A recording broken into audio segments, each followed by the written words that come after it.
السلام عليكم ورحمة الله وبركاته. دمان قيارتي توان إني سلامي عشر كان ما تحكوا سبسياي سيدان ugu darsaleen friendly ama saaxiibayaasha YouTube ka aratid in aad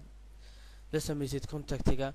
2012 ka way bedeleen designkii layerada dhan way bedeleen friendly ta awaaga hore waa la arki jiray laakiin hadda way qarsan yihiin marka hore waxaad samaynaysaa browserka isticmaalaysa ayaa furaysaa kadibna YouTube-kaaga ayaa ka dooran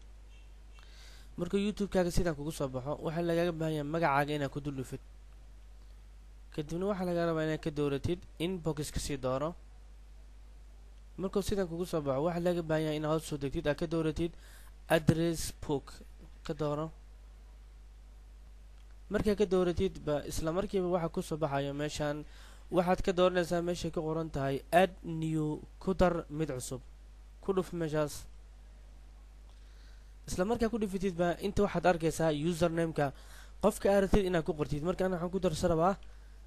akhyaarta YouTube-ka ka mid yahay Karama 1516 kadibna save ayaan leeyahay isla markii saaxiibkii Karama waan ku darsaday marka waxay ku xiran tahay inuu asiga markii loogu daro emailkiisa wuxuu leeyahay Axmed Shafiic uu kugu darsaday ee aqbal waa intaas oo kaliya friendliga ayaad ku darsanaysaa marka waa garatay hadda waa garanay sidaan ugu darsanay marka sideen ku ogaana marka aan inuu igu jiro hoos ayaa u yara dagaysaa